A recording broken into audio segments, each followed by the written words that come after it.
I don't move. I don't breathe. I just stand there, listening to my parents discuss my irrelevance like I'm a piece of furniture they're considering donating. My name is Emma Callahan. I'm 32 years old. I work in corporate finance. I've been the responsible one my entire life, the one who called every Sunday, the one who showed up to every holiday, every birthday, every inconvenient family obligation. And right now, I'm hearing my parents explain to someone, probably my younger sister Rachel, why I don't matter. She's always been so plain, my mother continues. Her voice has that dismissive lilt she uses when talking about things beneath her notice. Rachel has presence. Emma just fades into the background. I should leave. I should walk back out that door, get in my car, and pretend I never heard this. But my legs won't move. My hand is still gripping the doorknob so hard my knuckles have gone white. The dinner is for important clients, my father adds. We need to make an impression. Rachel knows how to work a room.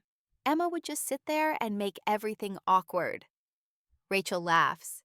It's a light musical sound, the kind of laugh that makes people lean in and smile back.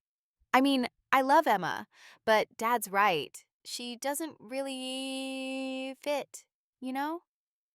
I love Emma, but those three words unlock something in my chest. Not anger, not yet. Something colder, something that feels like clarity wrapped in ice. I step into the doorway. All three of them are sitting in the living room. My mother on the couch, my father in his leather chair, Rachel perched on the armrest like she's posing for a portrait. They don't notice me at first. My mother is holding her phone, probably texting the event coordinator. My father has his reading glasses on, reviewing something that looks like a seating chart. Rachel is examining her nails. Hi, I say. Three heads snap toward me. My mother's mouth opens slightly. My father's expression doesn't change at all. Rachel's eyes widen, but only for a second, before she rearranges her face into something that might pass for concern. Emma, my mother says carefully, I didn't realize you were here. I came back for my folder, I say. My voice sounds strange, calm, detached, like I'm narrating someone else's life. I left it on the counter this morning. Silence stretches between us. No one moves, no one apologizes. No one even has the decency to look embarrassed. How much did you hear? Rachel asks. She's trying to sound gentle, but there's an edge underneath. She's calculating, trying to figure out how much damage control she needs to do. Enough, I say. My mother sets her phone down and folds her hands in her lap. It's the gesture she uses when she's about to explain something to someone she considers slow. Emma, you're taking this out of context. Am I? The dinner is a business event, father says. His tone is clipped, efficient, the same tone he uses in board meetings. We have limited seats. We have to make strategic decisions. And I'm not strategic. Don't be dramatic, my mother says. This isn't personal. I almost laugh. I almost ask her how exactly being told I'm plain and awkward and forgettable isn't personal. But I don't, because something is shifting inside me. Something that's been buried for years under the weight of trying to be good enough, trying to earn the love that was supposed to be unconditional. Okay, I say. Rachel blinks. Okay? Okay? I repeat. I understand. I'm not invited to the dinner. That's fine. My mother's shoulders relax slightly. She thinks this is over. She thinks I'm going to swallow this humiliation and smile and pretend it never happened, the way I always have. I'm glad you're being reasonable about this, she says. I nod. I walk past them into the kitchen, pick up my folder from the counter, and walk back toward the front door. They're all watching me now. Rachel looks confused. My father looks vaguely annoyed, like I've interrupted something important. My mother looks relieved. I stop at the door and turn back. Just so we're clear, I say, this is the last time I'll be the reasonable one. I don't wait for a response.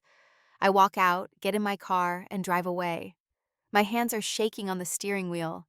Not from sadness, not from anger, from something else entirely. Something that feels like freedom beginning to crack through concrete. I pull over 2 blocks away and sit in the silence of my car. My phone buzzes. A text from Rachel. Don't be mad. You know how Mom and Dad are. It's not a big deal. I stare at the message. It's not a big deal. My entire family just casually erased me from their lives. And it's not a big deal. I don't respond. Instead, I open my contacts and scroll to a name I haven't called in months. David Chen, my old mentor from my first job in finance. He left to start his own consulting firm 3 years ago and has been trying to recruit me ever since. I type out a message. Are you still looking for a senior analyst? I'm ready to talk. The response comes back in less than a minute. Absolutely. When can you start?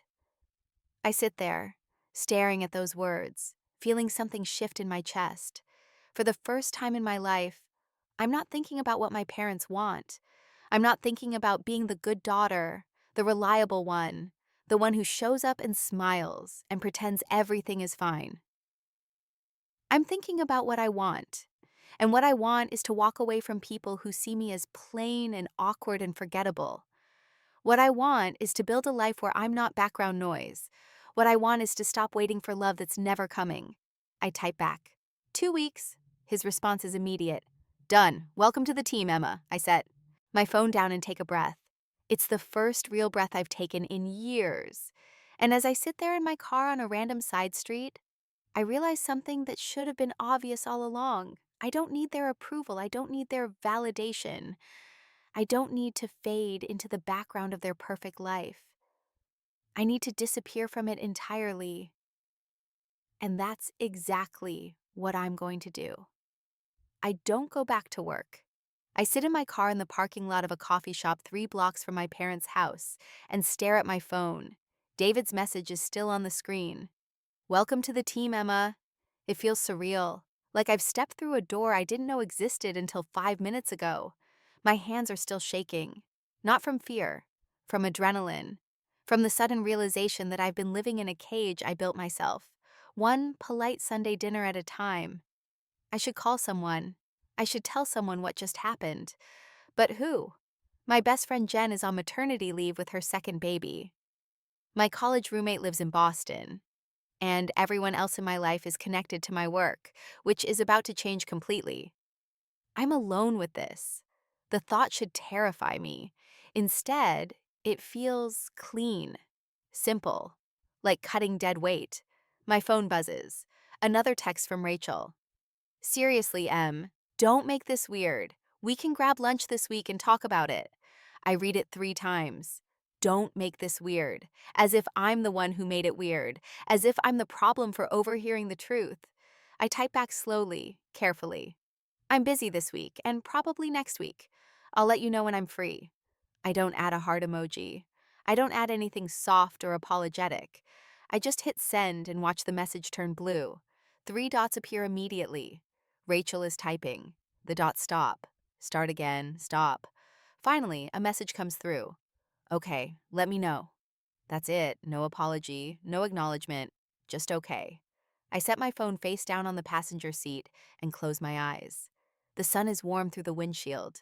Somewhere behind me, a car door slams. Life is continuing around me like nothing has changed. But everything has changed. I think about the dinner they're planning, the one I'm not strategic enough to attend. My father said they had limited seats at a family event. As if I'm not family, as if 32 years of showing up doesn't earn me a chair at the table. I wonder who they invited instead. Probably Rachel's photographer friends. Probably some of my father's business contacts who've never met me. Probably people who matter. The word sits heavy in my chest. Matter. I don't matter to them. I never have. I open my eyes and start the car. I don't drive to work. I drive to my apartment in the Pearl District, the one I rent by myself because I've always been too responsible to need a roommate. The one that's decorated in soft grays and whites because my mother once said my taste was too neutral. I walk inside and set my folder on the kitchen counter. The apartment is silent, clean, impersonal. I've lived here for 4 years, and it still looks like a staged photo from a furniture catalog. I walk to my bedroom and open my closet. Rows of work clothes, blazers in navy and black and charcoal, blouses in cream and pale blue. Everything professional, everything appropriate, everything designed to blend in. I pull out my phone again and open my email. There's already a message from David with an offer letter attached. The salary is 30% higher than what I'm making now. The title is Senior Strategic Analyst. The start date is 2 weeks from Monday. I don't hesitate. I download the letter, sign it electronically, and send it back. Done. I sit on the edge of my bed and feel the weight of the decision settle into my bones. I just accepted a new job without negotiating, without asking questions, without doing any of the careful research I usually do before making a major life change. And it feels right. My phone rings. My mother. I stare at her name on the screen and let it ring. Once, twice, 3 times. It goes to voicemail. 30 seconds later, a text appears. Emma, we need to talk about this afternoon. You left so abruptly. Call me when you can. I read it twice. You left so abruptly. Not, we're sorry you heard that. Not, we didn't mean it. Just to complain about my behavior. I don't respond. I set my phone on my nightstand and lie back on my bed, staring at the ceiling. For the first time in years, I'm not thinking about what I should do. I'm not making a list. I'm not planning my next responsible move. I'm just lying here, feeling the sharp edges of betrayal cut through years of carefully maintained denial. They don't love me. They probably never did. And I've spent my entire adult life trying to earn something that was never available. The realization doesn't break me. It clarifies me. I sit up and look around my bedroom, at the neutral walls and the tasteful art and the bed I make every single morning, at the life I've built to prove I'm worth something. And I realize I don't want to prove anything anymore. I want to disappear, not dramatically, not with announcements or confrontations or explanations. I just want to quietly step out of their lives and see how long it takes them to notice. I stand up and walk to my desk. I open my laptop and create a new document. At the top, I type 2 words, exit strategy. Underneath, I start a list. 1. Accept new job. Done. 2. Stop attending family dinners. 3. Stop responding to texts immediately. 4. Stop being available. 5. Stop explaining myself. I stare at the list. It looks so simple, so easy. And yet I know it's going to be the hardest thing I've ever done. Because walking away from people who don't love you is one thing. Walking away from the hope that they might someday love you is something else entirely. But I'm done hoping. I'm done waiting. I'm done being plain and awkward and forgettable. I save the document and close my laptop. My phone buzzes again. Another text from my mother. Emma, this is childish. Call me. I pick up my phone and do something I've never done before. I turn it off. The screen goes black. The apartment goes quiet. And for the first time in my entire life, I feel like I can breathe. I turn my phone back on 3 hours later. 17 missed calls, 12 text messages, all from my mother. I don't read them. I don't listen to the voicemails. I just sit there on my couch with my phone in my hand, feeling nothing. That's the strangest part. I thought I'd feel angry. I thought I'd feel devastated. But all I feel is tired. Like I've been carrying something heavy for so long that I didn't notice the weight until I finally set it down. I think about my college graduation. I was 22, top of my class in the business program. I'd worked 2 jobs to help pay for school because my parents said they couldn't afford both Rachel's art school tuition and my state university costs at the same time. Rachel's education was an investment, my mother explained. Art school connections matter. I walked across that stage in my cap and gown, and when I looked into the crowd, I saw my parents' seats were empty. They'd left at halftime. There was a text waiting for me when I checked my phone after the ceremony. Had to leave early. Rachel's opening her first gallery show tonight. Congratulations on graduating. We're very proud. They were very proud, just not proud enough to stay. I drove to the gallery anyway. I told myself it was fine. I told myself family supports family. When I walked in, Rachel was standing in the center of the room surrounded by people, laughing that bright laugh of hers. My parents were next to her, my mother's hand on Rachel's shoulder, my father talking to someone important looking. I stood by the door for 20 minutes. None of them noticed me. When I finally walked over, my mother glanced up and said, Oh, Emma, you made it. Did graduation run long? I said it was fine. I said congratulations to Rachel. I left after 15 minutes and went back to my apartment alone. That was 10 years ago. I haven't thought about it in years. But sitting here now, I realize that was the first time I understood the truth. I just wasn't ready to accept it yet.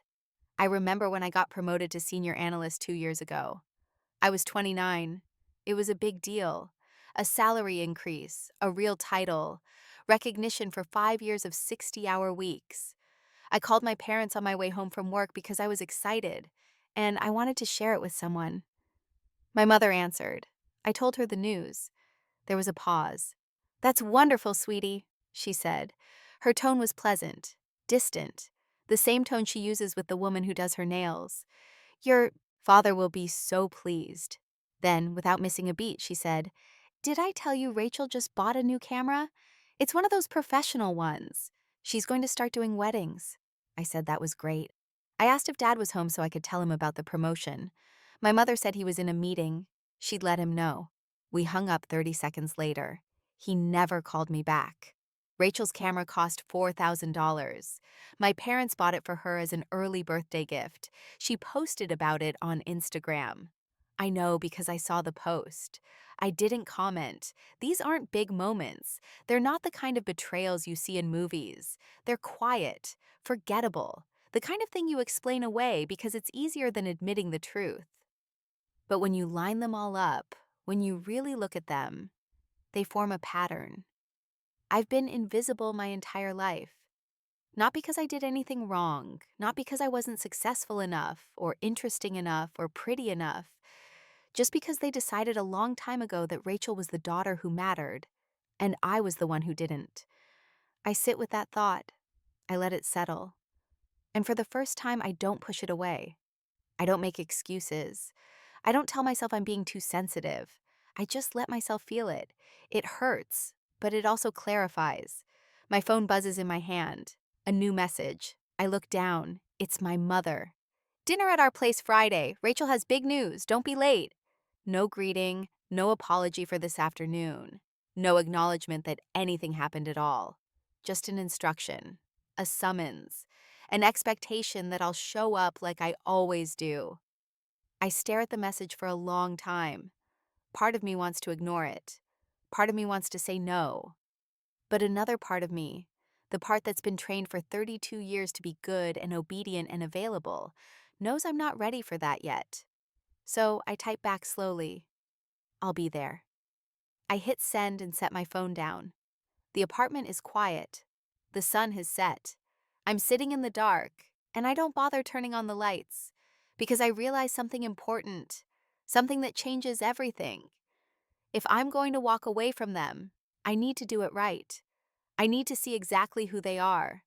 I need to watch them prove over and over that I was right. And then when I'm ready, I'll disappear so completely, they'll never see me coming. Friday comes too fast and too slow at the same time. I spend the week at work, going through the motions of my job while my brain counts down the hours until I have to sit at that table and pretend everything is normal. I haven't spoken to my parents since Tuesday. Rachel texted me twice asking if I'm okay. I said I was busy. She didn't push. I drive to their house at 6:30. The sun is setting. Their neighborhood looks the same as it always does. Perfect lawns, perfect houses, perfect families having perfect dinners behind perfect windows. I park on the street and sit in my car for 2 full minutes before I make myself get out. The front door is unlocked. I walk in without knocking because that's what I've always done. I can hear voices in the dining room, laughter, my mother's bright tone, my father's low rumble, Rachel's voice rising above both of them. I set my purse on the entry table and walk toward the sound. They're all sitting at the dining room table already. Rachel is at the head, which is unusual. That's normally my father's seat. My mother is to her right, my father to her left. There's a bottle of champagne open on the table. 3 glasses are already filled. "Emma," my mother says when she sees me. "Finally, we were about to start without you." I check my watch. It's 6:32. I'm 2 minutes late. "Sorry," I say. I don't mean it, but the word comes automatically. "Sit, sit," my father says, gesturing to the empty chair at the far end of the table, the seat farthest from Rachel. I sit down. There's no champagne glass at my place. My mother notices me looking. "Oh, I didn't realize you were drinking these days," she says. "You usually don't." I drink wine. I've had champagne at this table at least a dozen times, but I don't correct her. I just nod and pour myself water from the pitcher. Rachel is glowing. She's wearing a white blouse and delicate gold jewelry. Her hair is perfectly styled. She looks like she's about to give a TED Talk. "Okay," she says, clasping her hands together. "So, I have news." My mother is beaming. My father is leaning forward with interest. I take a sip of water and wait. "I'm launching my photography business," Rachel announces, like officially, with an LLC and everything. And Mom and Dad have agreed to invest. I set my glass down carefully. "That's great," I say. My voice sounds normal, supportive. "Congratulations." $50,000, my father says. He says it with pride, like he's announcing a scholarship. Seed capital, she's got a real business plan, projections, everything. We're very impressed. $50,000. I paid for my own college education with student loans. I'm still paying them. $31,000 left. I remember asking my parents for help during my junior year, when I was working 2 jobs and failing a class because I couldn't stay awake. My mother said they couldn't afford it. They had Rachel's art school tuition to think about. 2 years ago, I asked if they could help with a down payment on a condo. Just $5,000. I would pay them back with interest. My father said it wasn't a good time. The market was unpredictable. He suggested I keep renting. I bought the condo anyway. With money, I saved myself. Every single dollar. "Emma, isn't this exciting?" my mother says. She's looking at me expectantly, waiting for me to perform enthusiasm. "It's really exciting," I say. I smile. It feels like my face might crack. "Rachel, that's amazing. What's the plan?" Rachel launches into a detailed explanation of her business model. She's going to focus on wedding photography and lifestyle branding. She's already booked 2 clients. She's creating a website. She's renting studio space downtown. I nod along. I ask questions at appropriate intervals. I watch my parents watch her with the kind of pride I've never seen directed at me. When Rachel finishes talking, my mother serves dinner. Roasted chicken, mashed potatoes, green beans. The same meal she makes for every family announcement. "We're so proud of you," my father says to Rachel as we eat. "This is what legacy looks like. Building something, taking risks." I cut my chicken into small pieces. I wonder if he remembers that I built a career, that I took a risk leaving my first job for a better opportunity, that I've been promoted twice in 5 years. "Emma," my mother says suddenly. I look up. She's smiling at me. "You've been so quiet. Are you feeling okay?" "I'm fine," I say, just listening, supporting Rachel. "That's important," my father says. He's looking at me now, really looking at me for the first time tonight. Family supports family. That's how we succeed. I nod. I take another bite of chicken. It tastes like nothing. The rest of dinner passes in a blur. Rachel talks about her vision. My parents ask her questions. I'm asked exactly twice for my opinion, both times about logistics. Never about whether this is a good idea. Never about what I think. Because what I think doesn't matter. After dessert, I start gathering my things. I want to leave. I want to get in my car and drive home and turn off my phone and sit in the silence of my apartment. But as I'm walking toward the door, my father follows me into the hallway. "Emma, wait," he says. I stop, turn around. He has his hands in his pockets. His expression is serious, businesslike. "We're going to need you to co-sign some paperwork for Rachel's business loan," he says. "The bank requires it, just a formality. You have good credit. You don't mind, do you?" I stare at him. Co-sign. A loan. For $50,000. "It's family," he adds when I don't respond immediately. "It's what we do." I should say yes. The old version of me, the one who existed until Tuesday afternoon, would say yes without thinking, would feel honored to be included, would see it as proof that I matter. But I'm not that person anymore. "Let me think about it," I say. My father's expression shifts. Surprise, maybe confusion. Think about it? He repeats. Yes, I say calmly. I need to review my finances. I'll let you know. I open the door and walk out before he can respond.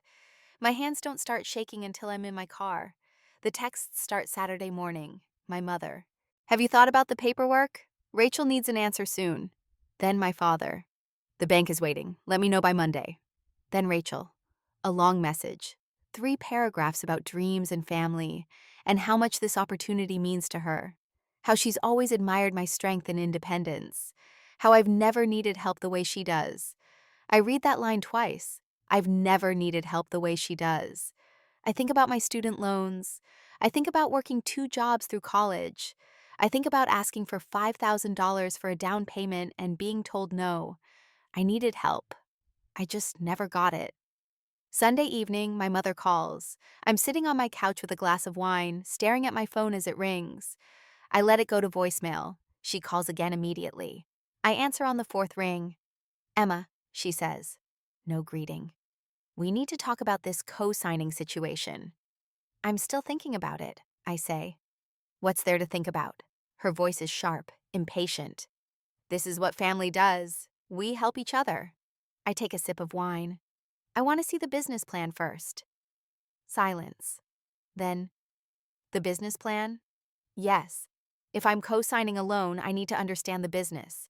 Projections, expenses, revenue model, standard stuff. Emma, this isn't a corporate merger. This is your sister. I work in finance, Mom. I know what I'm looking at. I just want to see the plan. Another pause.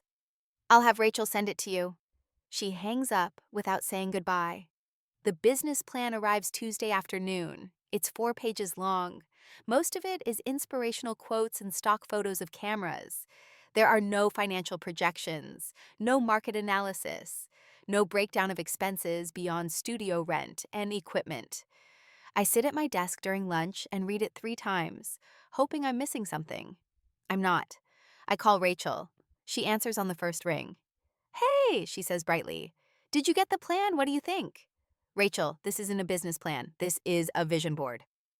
What do you mean? There are no numbers, no projections, no analysis of competition or market demand, nothing about cash flow or break-even points. I mean, I have 2 clients already, she says. She sounds defensive now. And more people are interested. It's going to work. What happens if it doesn't? I ask. Why are you being so negative? I'm not being negative. I'm asking practical questions. What happens if you don't book enough clients? What's your backup plan? I don't need a backup plan, Rachel says. Her voice is rising. I have Mom and Dad supporting me, and I thought I had you. I close my eyes, take a breath. Rachel, I'm not saying don't do this. I'm saying I can't co-sign a loan for a business that doesn't have a real plan. You sound just like those people who told me art school was a waste of time, she says. I thought you were different. She hangs up before I can respond. 10 minutes later, my father calls. Emma, what's this about you refusing to help your sister? I didn't refuse. I said I need to see a real business plan. She showed you the plan. Dad, that's not a plan. There are no financials, no projections, nothing that shows this is viable. She has clients, he says. She's talented. She just needs a chance.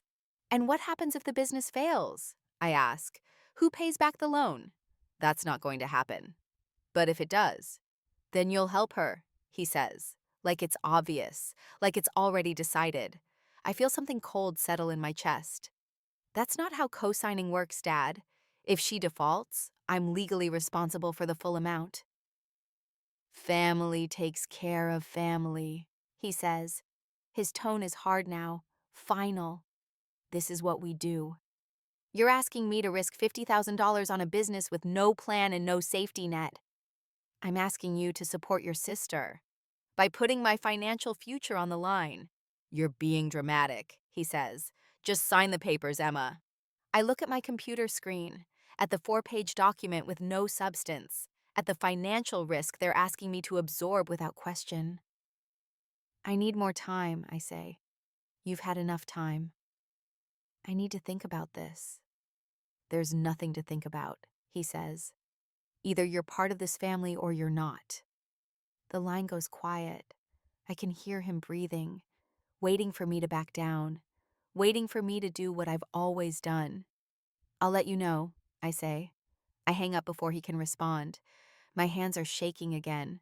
Not from fear, from anger, from the sudden clarity of what's actually happening here. They're not asking me to help Rachel. They're asking me to be her safety net, her backup plan, her insurance policy. They're investing $50,000 in her dream, and they're using my credit, my stability, my future to guarantee it. Because if she fails, I'm the one who pays. My mother calls that night. It's almost 10.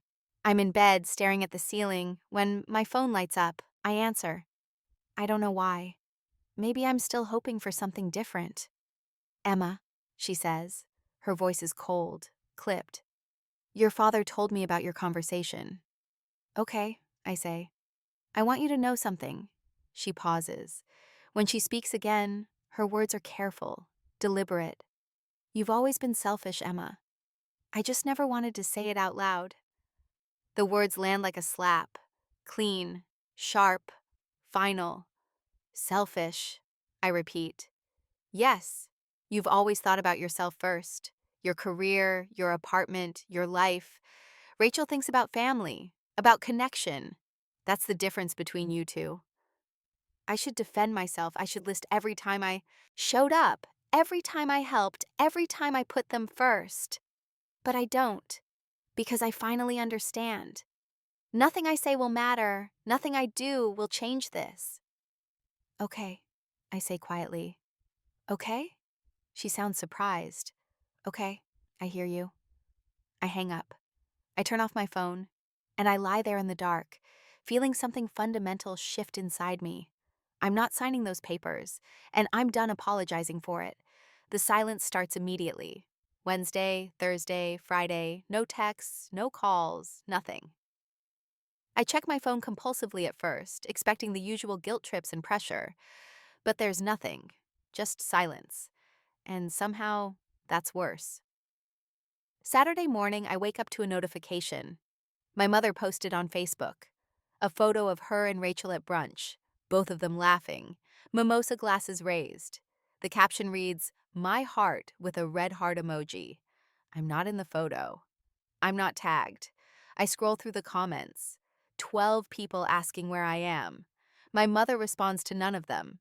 I set my phone down and stare at my bedroom ceiling. This is punishment. This is how they've always controlled me, the threat of being cut out, the fear of being forgotten. And now I'm experiencing it in full force. It should devastate me. Instead, I feel something else, something like relief. I get dressed and go for a walk. It's a clear morning, cool air. The city is quiet. I walk through my neighborhood, past the coffee shop I like, past the park where I sometimes read on weekends. I'm completely alone, and for the first time in weeks, my chest doesn't feel tight. I stop at a small cafe and order coffee. I sit by the window with my journal, the one I bought 6 months ago and never used. I open to the first blank page, and I start writing.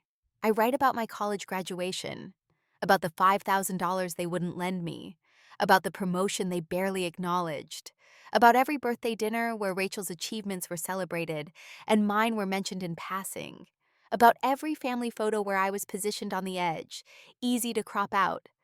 I fill 5 pages. My hand cramps. The coffee goes cold. I keep writing. When I finally stop, the cafe is crowded with the lunch rush. I've been here for 3 hours. I read back what I wrote, and I see it clearly for the first time. The pattern, the architecture of my entire relationship with my family. Every moment of love was conditional. Every bit of attention was earned. And the price was always the same. Be smaller, need less, ask for nothing. I've been afraid of losing something I never actually had. The thought sits heavy and light at the same time. Heavy because it's true. Light because knowing it means I can finally stop trying. I close the journal and walk home. I spend the rest of the weekend in my apartment, reading, cooking, watching movies I've been meaning to see. I don't check my phone every 5 minutes. I don't wait for an apology that isn't coming. I just exist, quietly, separately. And it feels like breathing after holding my breath for 32 years. Sunday evening, I open my laptop and look at my new job offer from David. I read through the details again. Better salary, better title, a fresh start with people who don't know me as the forgettable daughter. I draft an email to my current boss, giving my 2 weeks' notice. I don't send it yet, but writing it feels like opening a door. Monday morning, I'm making coffee when my phone buzzes. An email from my father. The subject line reads, Family Estate Plan Review Required. I set my mug down, open the email. There's no message, just an attachment. A PDF labeled Hayes Family Trust, Updated Distribution Plan. My hands are steady as I download it, as I open it, as I start reading. The first page is standard legal language: beneficiaries, assets, distribution terms. I skim through it, looking for my name. I find it on page 4. Under the section labeled Primary Beneficiaries, Rachel's name is listed first. 50% of all assets, including the family home, the investment portfolio, and my father's business holdings. My name is below hers, 5%. I read it again to make sure I'm seeing it correctly. Rachel gets 50%. I get 5%. The remaining 45% is divided among various charities and extended family members. There's a note at the bottom of the page in my father's handwriting. Emma, given your recent decisions regarding family loyalty, we've updated our estate plan to reflect our values. We believe this is fair and representative of each daughter's commitment to family unity. Please acknowledge receipt of this document by end of day. I sit down at my kitchen table. The coffee machine is still hissing. Morning light is coming through the window. Everything looks normal. Everything looks the same. But I'm holding a document that quantifies my worth to my family. 5%. Compared to Rachel's 50. I'm not surprised. That's the strangest part. I'm not even hurt. I'm just staring at these numbers, at this legal proof of what I've always known. I'm worth 1/10 of my sister. Not in talent, not in character, not in any measurable sense, just in their eyes. I close the laptop, pick up my phone, open my email app, find the resignation letter I drafted last night, and I hit send. Because if they can quantify my value at 5%, I can quantify my presence at 0. I'm done, not angry, not devastated, just done. I read the document 3 times. The first time I think I'm misunderstanding. The second time I think there's been a mistake. The third time I realize this is exactly what they intended. The family home. $850,000. Rachel. The investment portfolio. $320,000. Rachel. My father's coin collection. The one he spent 40 years building. Rachel. My mother's jewelry, including my grandmother's engagement ring that I was told would be mine. Rachel. Everything. Rachel gets everything. My name appears exactly twice in the document, once under executor responsibilities and once under minor bequests. I'm listed as executor, which means I'm responsible for managing the estate, filing paperwork, coordinating with lawyers, handling taxes, transferring assets, dealing with every administrative detail that comes with settling an estate. And for this service, I inherit $10,000, listed specifically as compensation for executor duties. Under items of sentimental value, my name appears with a note. Emma Catherine Hayes may select up to 5 personal items from the family home, excluding jewelry, artwork, or items of significant monetary value. I can have 5 things, as long as they're worthless. I sit back in my chair. The coffee I made is cold now. The morning light has shifted across my kitchen floor. Everything looks the same, but I'm holding proof that I was never really part of this family. I'm the hired help. The document is dated last week, which means they updated this after I refused to co-sign Rachel's loan. After I said I needed to think about it. This is the consequence. I scroll to the section about distribution timelines. Upon their deaths, I have 90 days to settle the estate. 90 days to handle everything while Rachel receives everything. There's a note at the bottom in my father's handwriting, the same note from the email. Emma, given your recent decisions regarding family loyalty, we've updated our estate plan to reflect our values. We believe this is fair and representative of each daughter's commitment to family unity. Please acknowledge receipt of this document by end of day. Fair. They think this is fair. I forward the document to my personal email. Then I forward it to a separate backup account. Then I download it and save it in 3 different folders on my computer. I want copies. I want proof. Not because I'm planning to fight this. Not because I think I can change their minds. Because I want to remember. I want documentation of the exact moment I realized my family assigned me a dollar value and decided it was $10,000 compared to Rachel's $1.2 million. I want to remember this feeling, this cold, crystallizing moment of absolute clarity. I open a reply to my father's email. I type slowly. I've reviewed the estate plan. We should talk. I don't say when. I don't suggest a time. I just send it and close my laptop. Then I sit there in my kitchen, staring at nothing. I think about every Sunday dinner I attended, every birthday party, every holiday, every time I showed up because that's what family does, every time I put them first. And I realize I've been performing for an audience that was never watching. My phone rings. My father. That was fast. I answer. Emma, he says. No greeting. Did you review the documents? Yes. And? And we should talk, I say. There's nothing to talk about. Your mother and I have made our decision. We're informing you as a courtesy because you'll be executor. You're leaving me $10,000, I say. My voice is calm, even, and making me responsible for giving Rachel over $1 million. You're being compensated for your time. I'm being paid like an employee. You're being treated according to your contributions to this family, he says. His tone is sharp now, defensive. Rachel has always been present. She's always prioritized family. You've made it clear where your priorities lie. My priorities, I repeat. Yes, your career, your independence, your refusal to help your sister when she needed you. Actions have consequences, Emma. I close my eyes, take a breath. You're right, I say quietly. Actions do have consequences. Then you understand. I understand perfectly, I say. I'll acknowledge receipt of the document by end of day like you asked. There's a pause. He wasn't expecting agreement. Good, he says finally. Your mother and I are pleased you're being reasonable about this. I'm always reasonable, I say. We hang up. I set my phone on the table and stare at it. I don't cry. I don't scream. I don't feel the hot rush of anger or the deep ache of betrayal. I just feel clarity, sharp and cold and absolutely certain. They've shown me who they are.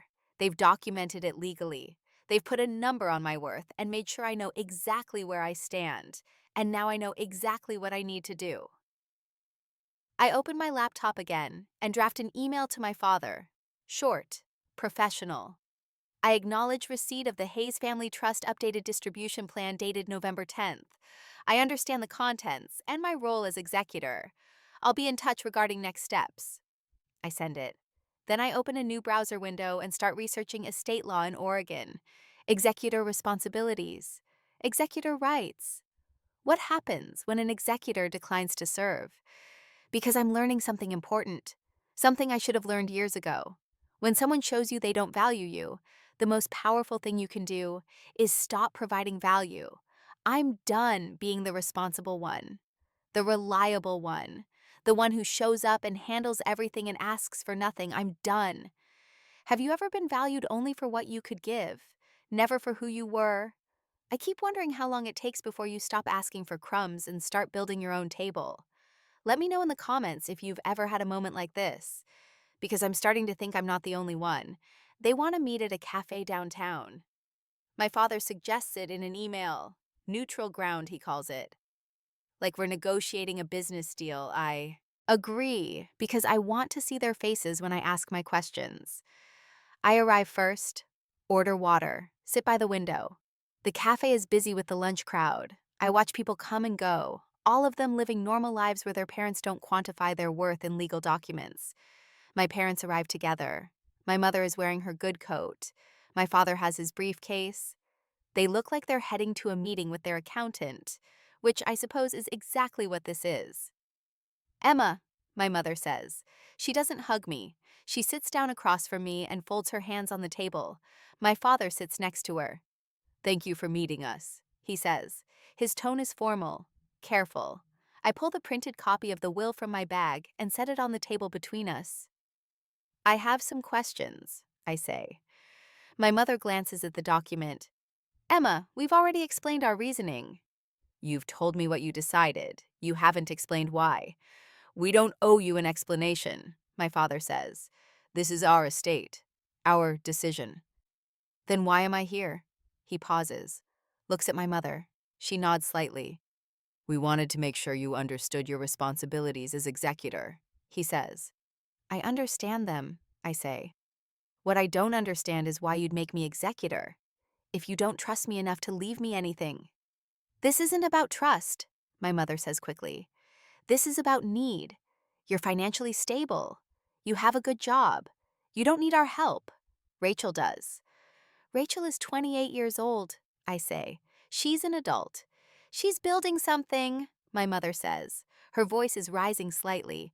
She has dreams. She needs support. And I didn't? Silence. My father shifts in his seat. You've always been independent, Emma. You've made that very clear. I had to be independent, I say. My voice is calm, even. You didn't give me another option. That's not fair, my mother says. Isn't it? I look at her directly. You paid for Rachel's art school. I took out loans. You gave Rachel $50,000 for a business with no plan. I asked for $5,000 for a down payment and you said no. Now you're leaving her over $1 million and leaving me $10,000 as payment for work. You're twisting this, my father says. I'm reading your own document, I say. I tap the paper. These are your words, your numbers. I'm just asking you to explain them. My mother's jaw tightens. You've always been financially stable, Emma.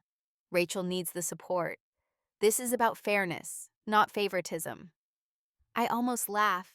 I actually feel the sound building in my chest, but I swallow it down because laughing would break the composure I need right now. What happens if I refuse to serve as executor? I ask. My father's expression hardens. Then you'll make this harder for everyone, including yourself. How would it be harder for me? The family would be disappointed, he says. There would be consequences. What consequences? I ask. You've already written me out of the will. You've already decided I'm worth $10,000. What else is there? My mother leans forward. Emma, you're being dramatic. We're trying to be fair to both of you. Why can't you see that? I look at her, really look at her, at the woman who raised me, who taught me to set the table and write thank you notes and show up on time, who is now sitting across from me, asking me to accept being erased. I see it, I say quietly. I see exactly what this is. I fold the paper, slide it back into my bag, and stand up. Where are you going? My mother asks. I'm leaving. We're not finished, my father says. Yes, we are, I say. I'll think about the executor position and let you know. You'll think about it? My mother's voice is sharp now, offended. Emma, this is your responsibility. You don't get to just walk away. Actually, I do, I say. I pull a $5 bill from my wallet and set it on the table next to my untouched coffee. I'll be in touch. I turn and walk toward the door. I can feel them watching me. I can sense my mother's shock and my father's anger radiating across the cafe. But I don't turn around. I don't apologize. I don't explain. I just leave. The air outside is cold. I walk to my car, unlock it, and sit in the driver's seat with my hands on the steering wheel. My phone rings. Rachel. I stare at her name on the screen. I should ignore it. I should drive away and let her leave a voicemail I'll never listen to. But something tells me I should answer. Something tells me this conversation might be important. I swipe to accept the call. Emma. Her voice is shaking, not angry. Something else. Something that sounds like panic. I don't know what you said to them, but Mom's crying and Dad's furious. Why are you doing this to me? I close my eyes, take a breath. I'm not doing anything to you, Rachel. Yes, you are, she says. They called me right after you left. Mom was upset. She said you're refusing to help with the estate. She said you're being selfish and difficult. Why can't you just be supportive? Supportive, I repeat. Yes, this is hard enough without you making it worse. I open my eyes, look at my reflection in the rearview mirror. Rachel, I say quietly, do you know what's in their will? Silence. Do you? I ask again. I know they're leaving me the house, she says carefully. And some other things. Everything, I say. They're leaving you everything, and they want me to manage it all for $10,000. More silence. Emma, she says finally. Her voice is softer now, almost guilty. I didn't ask for that. I know, I say. But you didn't say no either. I hang up before she can respond. Rachel calls back 3 minutes later. I'm still sitting in my car in the cafe parking lot. I let it ring twice before I answer. How dare you hang up on me, she says. Her voice isn't shaking anymore. It's sharp, angry. Do you have any idea what you're doing to this family? I'm not doing anything to this family, I say. My voice is calm, steady. I'm just refusing to be used by it. Used? She laughs. It's a bitter sound. You're so dramatic. Mom and Dad love you. They've always loved you. You're just jealous because they're finally giving me a chance. A chance, I repeat. Yes, a chance. You've had everything, Emma. You've had your career and your apartment and your perfect stable life. And now that I'm getting some support, you can't handle it. I close my eyes, take a breath. When I speak, my voice is quieter, colder. Rachel, do you know how much money I make? Silence. Do you? I ask again. I don't know, she says finally. Maybe 60,000? I almost laugh. I make $110,000 a year. More silence. Do you know how much student loan debt I have? I ask. No. $87,000, I say. Because I paid for my own education. Do you know I asked Mom and Dad for help buying my condo 2 years ago and they said no? I didn't know that, Rachel says quietly. Of course you didn't. Because you've never had to know. You've never had to ask for help because it was always just given to you. You've never had to prove yourself. You've never had to wonder if you mattered. That's not fair, isn't it? I open my eyes, stare at the dashboard. Rachel, I'm not angry that they love you. I'm angry that loving you apparently means erasing me. 50,000 for your business. Over $1 million in inheritance, while I get $10,000 in a list of chores. They're trying to be fair, she says. But her voice wavers. She doesn't sound convinced. They're trying to manage their guilt, I say. They know this isn't right. That's why they need me to agree to it. That's why they're pressuring me to serve as executor, because if I say no, they have to face what they're actually doing. You're being cruel, Rachel says. I'm being honest. You've changed, Emma. You're not the sister I grew up with. I feel something shift in my chest. Something final. No, I say quietly. I've just stopped pretending. Pretending what? That this is normal. That this is love. That I'm okay being treated like I'm less than you. I never asked for that, Rachel says. Her voice cracks. I never asked them to treat you differently. But you accepted it, I say. Every single time, you accepted the money. You accepted the attention. You accepted the inheritance. You never once said it wasn't fair.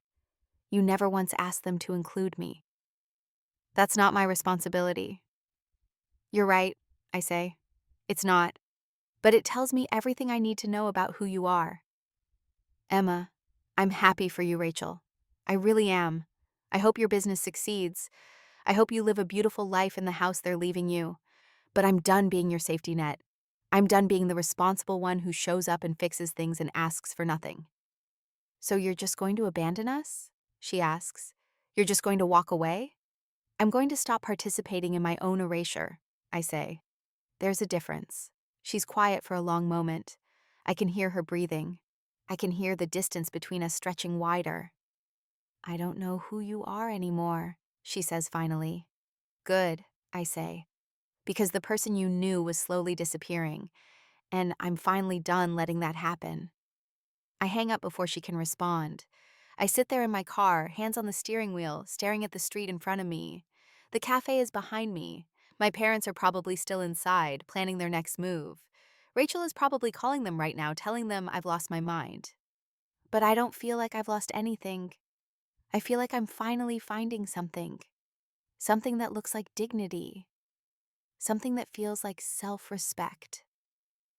I start my car and drive home. I don't turn on the radio. I just drive in silence, watching the city pass by my windows. When I get to my apartment, I make tea. I sit on my couch. I open my laptop and look at my new job offer again. Start date is in 10 days. New office, new team, new beginning. I think about emailing David to confirm. But then I realize I already did. I already accepted. I already chose myself. For the first time in my life, I chose myself. The thought sits warm in my chest. Strange, unfamiliar, but right. I spend the evening reading. I don't check my phone. I don't wait for more calls or texts or accusations. I just exist in my own space, in my own silence, in my own life. 2 days later, I'm making breakfast when my phone buzzes. A text from my mother. We need to talk. In person. It's about your grandfather's estate. I stare at the message. My grandfather died 6 years ago. His estate was settled years ago. There's nothing left to discuss, which means this isn't about my grandfather. This is about something else, something they think will change my mind. I set my phone down and finish making my eggs. I eat slowly. I drink my coffee. I wash my dishes. Then I pick up my phone and type a response. When and where? Her reply comes immediately. Tomorrow, 2 p.m. Our house. I don't respond. I just set my phone down and stare out my kitchen window. They're not done yet. They think they still have leverage. They think they can still manipulate me into compliance. And maybe, just maybe, I should let them try. Because the more they reveal, the clearer everything becomes. I arrive at their house at exactly 2 p.m. The door is unlocked. I walk in without knocking. They're both in the living room, sitting on the couch. There's a file folder on the coffee table between us. My mother's hands are folded in her lap. My father is leaning forward, elbows on his knees. Emma, my mother says, thank you for coming. I don't sit. I stand in the doorway with my arms crossed. What is this about? My father picks up the folder and holds it out toward me. We need to discuss something. Something we should have told you a long time ago. I take the folder but don't open it. What is it? My mother looks at my father. He nods. Your grandfather, my mother says carefully. When he passed away 4 years ago, we told you he left a few small things to the family. That wasn't entirely accurate. I feel something cold settle in my stomach. What do you mean? He left you a trust fund, my father says, specifically for you. It was set up years ago when you graduated from college. He wanted you to have financial security. I stare at them. How much? $120,000, my mother says. The number hangs in the air between us. $120,000. When was I supposed to get it? I ask. My voice sounds distant, calm, like it's coming from someone else. When you turn 30, my father says. He set it up with us as trustees. We were supposed to transfer it to you on your 30th birthday. I do the math in my head. I turned 32 years ago. I'm 32, I say. Yes, my mother says quietly. So I've been legally entitled to this money for 2 years. Yes. And you never told me. My mother shifts on the couch. We were waiting for the right time. We didn't want you to become irresponsible with money. You were doing well on your own. We thought it was better to keep it safe until you really needed it. I open the folder. Inside is a bank statement, a trust account in my name with my parents listed as trustees. The current balance is $94,000. This says 94,000, I say. You said 120. Silence. I look up at them. Where's the rest? My father clears his throat.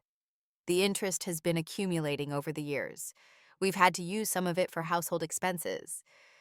We were planning to repay it once Rachel's business was established and bringing in revenue.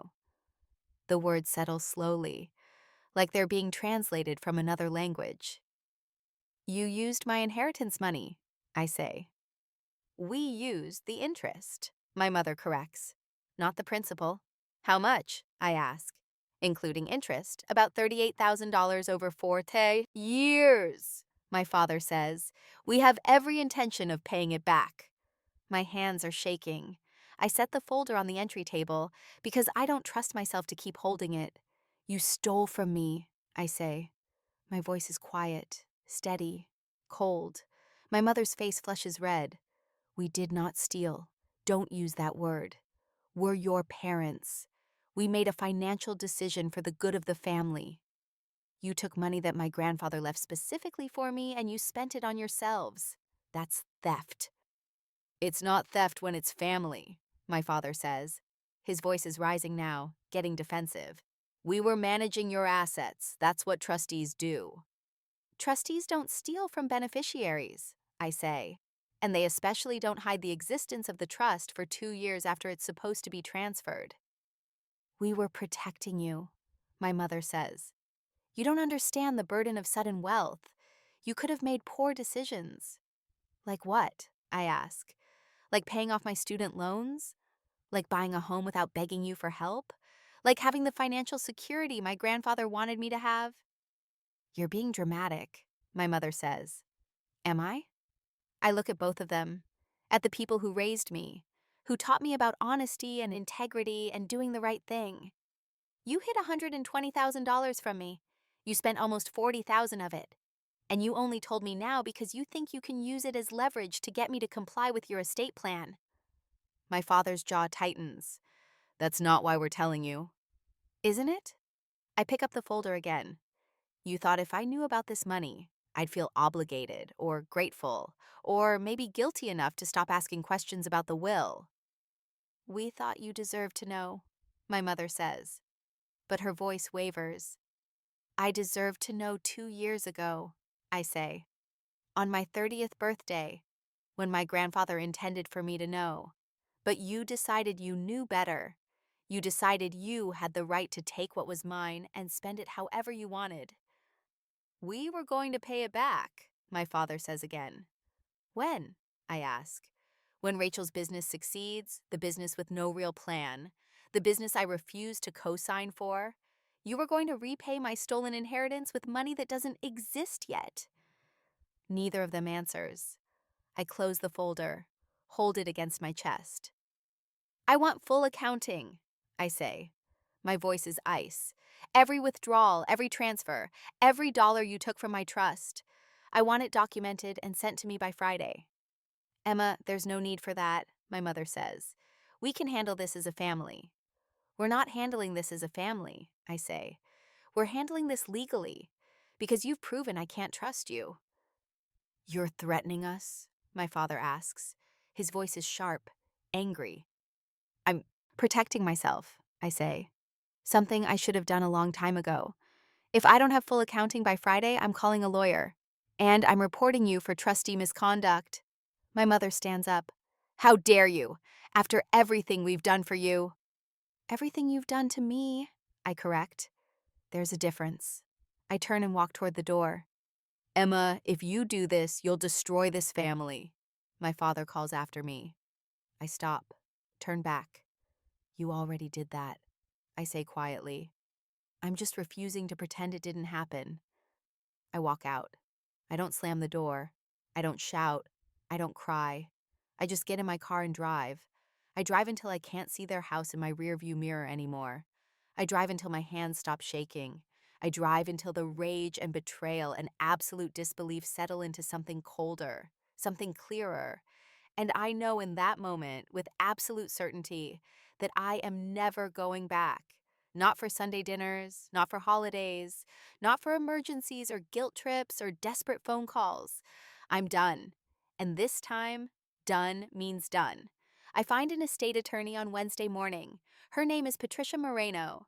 She has 30 years of experience in trust litigation and family estate disputes. Her office is downtown, on the 14th floor of a building with floor-to-ceiling windows overlooking the city. I bring everything: the will draft, the trust documents, printed bank statements I requested from the trust account through official channels, every email, every text message, every piece of evidence I've been collecting without realizing I was collecting evidence. Patricia spreads the documents across her conference table. She reads in silence for 20 minutes. I sit across from her and wait. I watch her face for reactions. She doesn't give any. Finally, she looks up. "This is textbook fiduciary mismanagement," she says. Her voice is calm, clinical. "Your parents were named trustees of a fund specifically designated for you. They had a legal obligation to act in your best interest. Instead, they concealed the trust's existence past the distribution date and used the funds for personal benefit." "Can I get it back?" I ask. "Yes, you have grounds for multiple legal actions. The trust was breached. The will can be contested based on undue influence and financial elder abuse of trust. And if they've been using your funds without consent or proper accounting, you could pursue criminal charges for theft or embezzlement." Criminal charges. The words sit heavy between us. "I don't want to destroy them," I say quietly. "I just want what's mine." Patricia nods. "Then we leverage. We make them an offer they can't refuse. They return every cent they took from your trust with interest. They relinquish all control. They revise the will to reflect equitable distribution. And they do it within 30 days. Or we file suit and report the misappropriation to the appropriate authorities. Will they agree?" I ask. "They will if they understand the alternative," she says. "Public court proceedings, criminal investigation, the social exposure of what they've done. Most people in their position choose cooperation over consequences." I think about my parents, about their perfect house and their perfect reputation and their perfect image of family unity. "They'll see me as the villain," I say. Patricia looks at me directly. "They already do. The question is whether you're willing to stop caring." I sit with that for a moment. Then I nod. "Draft the letter," I say. Patricia pulls out her laptop and starts typing. I watch her compose the demand letter in real time. Formal language, legal citations, clear ultimatums. It's everything I've wanted to say for weeks, translated into the kind of language that can't be dismissed or ignored. When she's finished, she reads it aloud. It's 3 pages long. It outlines every breach of fiduciary duty. It demands full restitution plus interest. It requires the will be revised to equal distribution, or the estate declined entirely. And it gives them exactly 30 days to comply before we file suit. "Do you want me to send this?" Patricia asks. I think about my parents opening this letter at their kitchen table, the table where I ate Sunday dinners for 32 years. I imagine my father reading it with his reading glasses on, my mother's hand over her mouth, the realization settling in that I'm not asking anymore. I'm demanding. "Send it," I say. Patricia prints 2 copies, one for them, one for my records. She calls a courier service. The letter will be delivered by end of business today. Signature required. "What happens now?" I ask. "Now we wait," Patricia says. "They'll either comply or they'll lawyer up and try to negotiate. Either way, you're in control now." Control. I haven't felt in control since I was standing in my parents' hallway 2 weeks ago, listening to them erase me. I leave Patricia's office at 3 p.m. The sun is bright. The city is busy.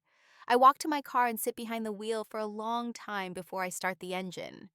My phone is on silent. I turn it over and see 6 missed calls from my mother, 3 from my father, 2 from Rachel. No voicemails, just the desperate attempt to reach me before the letter arrives. I don't call back. I drive to a coffee shop I've never been to. I order tea and sit by the window. I watch people walk by, normal people with normal families, or maybe families just as complicated as mine. Maybe everyone is carrying something. The call comes 36 hours later. I'm at my apartment, packing boxes for my move to the new job. My phone rings. My father's name appears on the screen. I let it ring 3 times before I answer. "Emma." His voice is tight, barely controlled, angry but trying not to sound angry. "We need to meet. Privately. No lawyers, just family. We can work this out. I close my eyes, take a breath. No, I say. Emma, please, you're making this so much worse than it needs to be. I'm not making anything worse, I say. I'm responding to what you did. We can explain everything. If you'd just give us a chance to talk, you had 32 years to talk to me, I say. You chose not to. Now, if you want to communicate, your attorney can contact mine. You're really going to do this? He asks. You're really going to tear this family apart over money? You tore this family apart when you stole from me, I say. My voice is calm, even. I'm just refusing to pretend it didn't happen. We didn't steal. Yes, you did, and you know it. That's why you're calling me instead of calling my attorney. You want me to back down. You want me to be the good daughter who doesn't make trouble. But I'm done being that person. Silence. If you want to talk, I say quietly, you know how to reach me through proper channels. I hang up. My hands are steady. My breathing is calm. I feel something I haven't felt in years. Power. Not the cruel kind. Not the kind that needs to dominate or punish. Just the simple power of knowing what I'm worth and refusing to accept less. There's a strange kind of freedom that comes from finally saying no. Not out of anger, not out of spite. Just no. I don't owe you my compliance. I don't owe you my silence. I wonder if that's what they feared most, that I'd stop asking for their approval and start demanding my dignity. What would you have done? Patricia calls me on Friday afternoon. I have their response, she says. No greeting, just information. I'm at my apartment, sitting on the floor surrounded by half-packed boxes. My new job starts in 4 days. My life is in transition. And now this. What did they say? I ask. They're willing to return the full trust amount, $120,000 plus what they're calling minimal accrued interest. They've agreed to remove you as executor and appoint a neutral third party instead. I wait. There's always a but. But they refuse to change the inheritance distribution. Their attorney sent a formal statement. It says, and I quote, "Rachel is our dependent. You are not. This is our final decision on the matter." I lean back against the wall, close my eyes. Emma? Patricia asks. Are you still there? I'm here, I say. Just thinking. We can push back. We can argue that the unequal distribution constitutes evidence of ongoing favoritism and financial manipulation. But honestly, it's their estate. They have the right to leave it however they want. We'd be fighting an uphill battle. I know, I say. So what do you want to do? I sit with the question. Part of me wants to fight. Part of me wants to drag them through every legal proceeding available just to make them see what they've done. But another part of me, the part that's been growing stronger over the past 3 weeks, just wants to be free. Accept the trust return, I say. Accept the executor removal. I don't want anything to do with managing their estate. Okay, Patricia says. And the inheritance? Let them leave it however they want. I don't want their money. I never did. I just wanted them to see me. Patricia is quiet for a moment. That's very mature of you. Maybe, I say.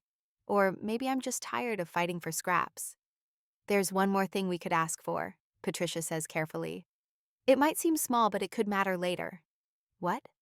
A signed statement. Notarized. Acknowledging that they used funds from your trust without your knowledge or consent during the period you were legally entitled to access. It would be worded as a clarification for the settlement, but it would be an admission of liability. I sit up straighter. They'd sign that? They might, if they think it's just paperwork, if they think you're just making a point and moving on. People often sign things when they're eager to close a conflict. They don't always read the full implications. I think about my parents sitting with their attorney, relieved that I'm accepting the trust return, eager to put this behind them and go back to pretending everything is fine. Included in the counteroffer, I say. Are you sure? If they sign it, you'll have documented proof of what they did. It could be used in other contexts. I'm sure, I say. I want it in writing. I want them to acknowledge what they did, even if they don't understand why it matters. Understood, Patricia says. I'll draft the counteroffer today. We hang up. I sit on my floor surrounded by boxes and feel something shift. Not anger, not vindication, just clarity. They think this is about money. They think I'm negotiating for dollars and inheritance rights. But I'm not. I'm collecting truth. I'm documenting reality. I'm making sure that years from now, when they tell their version of this story, there will be paper trail proving what actually happened. The counteroffer goes out that afternoon. I imagine my parents receiving it with relief. I imagine them thinking they won, that they kept control of their estate and only had to give back what was mine anyway. I imagine them signing the statement without really reading it. 2 days later, Patricia emails me. They accepted. Full agreement signed. Statement notarized. Wire transfer of trust funds will process within 5 business days. Attached to her email is a PDF, a single-page document on legal letterhead. I open it. The statement is simple, clear, undeniable. We, Robert James Hayes and Catherine Ann Hayes, acknowledge that funds from the Catherine Hayes Trust, established by Charles William Morrison, deceased, were used for household expenses during the period of November 2021 through March 2024, during which time Emma Catherine Hayes was the legal beneficiary entitled to full access and control of said trust. Said use occurred without the knowledge or explicit consent of Emma Catherine Hayes. This acknowledgement is made as part of settlement agreement dated November 2024. Below the text are 2 signatures, my father's, my mother's, both notarized with official seals and dates. They signed it. I don't think they even read the full implications. They were so focused on keeping their estate plan intact that they didn't see what they were admitting to. I saved the document in 4 places: my laptop, an external drive, cloud storage, and I email it to myself at 2 different addresses. Then I sit back and breathe. I don't feel victorious. I don't feel triumphant. I just feel prepared because I know my parents. I know that in 6 months or a year or 5 years, they'll tell people I was difficult, ungrateful, dramatic. They'll rewrite the story until I'm the villain and they're the victims of an ungrateful daughter who abandoned them over nothing. But I'll have this document, this notarized admission, this proof that I'm not crazy, I'm not vindictive, and I'm not making things up. And when the time comes, if it ever comes, I'll be ready. The wire transfer arrives 4 days later. $124,000. The original trust amount plus $4,000 in what they calculated as interest. I transfer it immediately into a new account, my account. No trustees, no oversight, just mine. And I wait. 3 weeks pass in silence. I start my new job. The office is bright and modern. My colleagues are professional and kind. David welcomes me personally and introduces me to the team. No one knows about my family. No one asks why I moved firms. I'm just Emma, the new senior analyst with a strong track record. I use the trust money carefully. $20,000 goes toward my student loans. The balance drops from $87,000 to $67,000. For the first time in 10 years, I can see the end of that debt. The rest I invest. Conservative funds, long-term growth. I open a retirement account that's actually mine. I feel something I haven't felt in years. Financial freedom, not wealth. Just the simple freedom of knowing I have options. Then my mother calls. It's a Wednesday evening. I'm making dinner in my apartment when my phone rings. I almost don't answer, but curiosity wins. Emma, sweetheart. Her voice is warm, almost syrupy, like honey that's been sitting in the sun too long. How are you? I set down my knife. I'm fine. I'm so glad to hear that. Your father and I have been thinking about you. We miss you. I don't respond. I just wait. We'd love for you to come to dinner, she continues. It's been too long. We think it's time to put this ugliness behind us and move forward as a family. Ugliness. As if what happened was a stain that needs cleaning, not a betrayal that needs addressing. Why now? I ask. She laughs. It's a light sound. Practiced. Because you're our daughter. And family forgives. Life's too short to hold grudges, don't you think? I think about the trust they hid from me, the money they stole, the will that erases me, the 32 years of being second best. When? I ask. Friday evening, 6:30, just a simple family dinner. Nothing formal, just us. I should say no. Every instinct tells me this is a trap, but I'm curious. I want to see what they're planning. I want to watch them perform forgiveness without apology. I want to see how they've rewritten this story in their minds. Okay, I say. I'll be there. Wonderful. Her voice lifts with relief. We'll see you then, sweetheart. It'll be so nice to have the family together again. She hangs up before I can respond. I stand in my kitchen holding my phone, staring at nothing. They don't apologize. They reframe. They don't admit fault.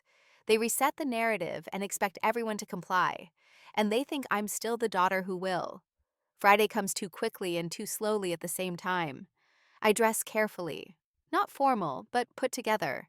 I want to look calm, composed, unmoved by whatever they're planning. I drive to their house at 6:25. The neighborhood looks the same. Perfect lawns, perfect houses, perfect families behind perfect doors. I park on the street and sit in my car for a moment. The sun is setting. Their house glows with warm light from inside. It looks inviting, safe, like a home where people love each other. I know better. I walk to the front door. It's unlocked. Of course it is. They're expecting me. I push it open and step inside. The dining room table is set. Nice dishes. Candles. A bottle of wine. My parents are already seated.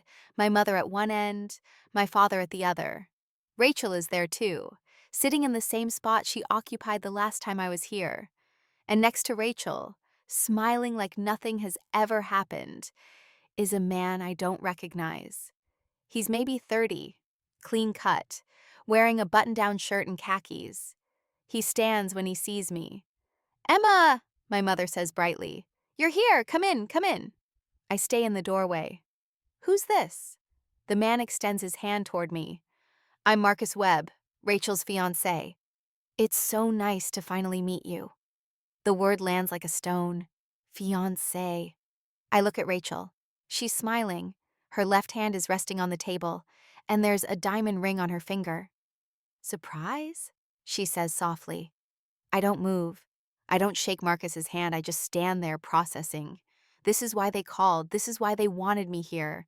Not to apologize, not to reconcile, but to perform family unity for Rachel's new fiancé. To show him that everything is fine, that we're a normal, loving family with no problems. "Congratulations," I say. My voice is calm, even, empty. "Thank you," Marcus says. He lowers his hand awkwardly when I don't shake it. "Rachel's told me so much about you." I look at my sister. Has she? "Please sit," my mother says, gesturing to an empty chair, the same chair I sat in last time, the one farthest from everyone else. We have so much to celebrate. I look around the table, at the staged warmth, the forced smiles, the performance they're all participating in. And I realize this is my moment. This is when I decide who I'm going to be. The daughter who sits down and pretends, or the woman who walks away. I don't sit down. I stand in the doorway, looking at Marcus, at the ring on Rachel's finger, at my parents' expectant faces, and I realize this whole thing is staged. "Actually," Marcus says, clearing his throat, "I should clarify. I'm not Rachel's fiancé. I apologize for the confusion. I'm Marcus Webb. I'm a family mediator. Your parents asked me here to help facilitate a conversation." The words settle slowly. Family mediator. This isn't a dinner. This is an ambush. I look at my mother. She has the decency to look slightly uncomfortable. My father's expression doesn't change at all. "You hired a mediator," I say. It's not a question. "We thought it might help," my mother says quickly, "to have a neutral third party. Someone who could help us all communicate better." "Someone who could help you manage me," I correct. Marcus holds up his hands in a peaceful gesture. "Emma, I understand this might feel surprising, but I want you to know I'm here as a facilitator, not as anyone's advocate. My role is simply to create a safe space for honest dialogue. I finally step into the room. I don't sit. I just stand at the end of the table opposite my father. Okay, I say. Let's have honest dialogue. Marcus smiles. It's a professional smile. Warm but practiced. Wonderful. Why don't we start by acknowledging that there's been hurt on all sides? Family conflict is normal. What matters is how we move forward. There hasn't been hurt on all sides, I say calmly. There's been hurt on one side. Mine. My mother's eyes start to glisten. Right on cue. Emma, sweetheart, we never meant to hurt you. We were trying to do what was best for everyone. By stealing from me? That's a very harsh word, Marcus says gently. Perhaps we can reframe that. Your parents made financial decisions regarding a trust they were managing. They've since returned the funds. That shows good faith, doesn't it? They returned the funds after I threatened legal action, I say. That's not good faith, that's damage control. Rachel shifts in her seat. Emma, why are you being so hostile? We're trying to heal here.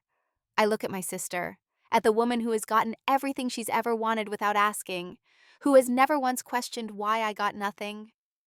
Rachel, when did you find out about the will? I ask. She blinks. What? The will. The one where you inherit everything and I inherit $10,000. When did you find out? She glances at our parents. I don't know. A while ago. How long? I don't remember exactly. Try.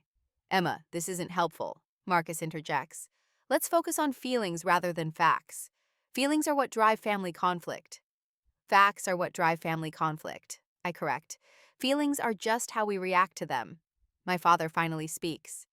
Emma, we brought Marcus here because we care about you. We want to repair this relationship. But you have to meet us halfway. Halfway, I repeat. What does halfway look like? I pretend you didn't hide my inheritance for 2 years. I pretend you didn't spend my money without asking. I pretend that writing me out of your will is normal. We didn't write you out, my mother says. Her voice is thin, defensive. You're still included. For $10,000, compared to Rachel's million. Marcus leans forward slightly. Emma, I understand you feel the distribution is unequal, but estate planning is complex. Your parents have the right to distribute their assets however they see fit. Perhaps the focus should be less on the money and more on the emotional wounds that need healing. I look at him, at this stranger who's been paid to make me compliant, who's been briefed by my parents on their version of events, who thinks he understands what's happening here. Do you know why they hired you? I ask. Marcus looks surprised by the question. To help facilitate communication. No, I say. They hired you to pressure me into silence, to make me feel like I'm the problem, to reframe theft as a misunderstanding and neglect as hurt feelings. They want you to fix me so they don't have to face what they did. Emma, that's not fair, my mother says. Her voice cracks. We're trying. We're here. We're willing to work on this. You're willing to perform working on it, I say. There's a difference. My father's jaw tightens. What do you want from us, Emma? What would it take for you to let this go? I look around the table, at the staged warmth, the therapeutic language, the expectation that I'll fold. I want you to tell the truth, I say. I want you to admit that you hid my inheritance because you wanted control. I want you to admit that you spent my money without asking because you felt entitled to it. I want you to admit that you favor Rachel and you always have. I want you to stop pretending this is about misunderstanding or hurt feelings and admit that you've treated me like I don't matter for my entire life. Silence. Marcus shifts uncomfortably. Those are very strong accusations. Perhaps we could explore the feelings underneath. I didn't misunderstand anything, I say. My voice is calm, clear, cold. I have a notarized confession signed by both of my parents, admitting they used my trust funds without my knowledge or consent. I have financial records showing exactly how much they took and when. I have emails and texts documenting years of dismissal and favoritism. I have a paper trail of neglect, manipulation, and theft. This isn't a misunderstanding. This is a pattern, and I'm done pretending it's anything else. The room goes completely silent. Marcus looks uncomfortable. He glances at my parents like he's waiting for them to clarify, to deny, to explain. They don't. My mother's face has gone pale. Her hand is pressed against her chest like she's having trouble breathing. Rachel stares at me like I've just set the house on fire. And my father, for the first time in my entire life, has nothing to say. He just sits there, arms crossed, staring at the table. So no, I say quietly. I won't meet you halfway. I won't participate in this performance. And I won't pretend that hiring a mediator changes what you did. I turn and walk toward the door. Emma, wait, Rachel's voice, shaking. Please, don't leave like this. I stop, turn back. Why not? I ask. You've all made it very clear I'm not really part of this family anyway. I walk out before anyone can respond. I'm halfway to my car when I hear footsteps behind me. Emma, wait, Rachel's voice. I stop, but I don't turn around. I just stand there on the sidewalk, keys in my hand, waiting. She comes around to face me. Her eyes are red, tears are streaming down her face. Not the practiced kind our mother does. Real tears, the kind that make your breathing uneven. Please, she says, just give me a minute. I look at her, at my sister, at the person who's had everything I've wanted without ever having to ask for it. 1 minute, I say. She wipes her face with the back of her hand, takes a shaky breath. I didn't know, she says, about the trust. I swear I didn't know they hid it from you. I didn't know they spent your money. What did you think happened? I ask. Did you think Grandpa just forgot about me? I didn't think about it at all, she admits. Her voice breaks. I just assumed if there was money, they'd tell us both. I didn't question it. Because you've never had to question anything, I say. It's not cruel. It's just true. She nods. More tears fall. You're right. I've never had to fight for anything. Everything I've ever wanted, they just gave me. I thought that was normal. I thought that's how families worked. It's how our family worked for you, I correct. Not for me. I know that now, she says quietly. And I'm so sorry, Emma. I really am. I didn't see it. I should have, but I didn't. I believe her. I can see it in her face. The genuine guilt, the real regret. But believing her doesn't change anything. Rachel, you're 28 years old, I say. You have a college degree they paid for. You have $50,000 for a business with no plan. You're about to inherit over $1 million. And in all that time, in all those years, you never once asked why I got nothing. I thought you didn't need it, she says. I thought you were fine on your own. I was fine because I had to be, I say. Not because I wanted to be. Not because it was fair. She looks down at her feet. What do you want from me, Emma? What can I do? I think about that question. What do I want from her? An apology? I have that now. Money? She doesn't have any that isn't from our parents. Understanding? Maybe. But understanding without change is worthless. I want you to stand on your own, I say finally.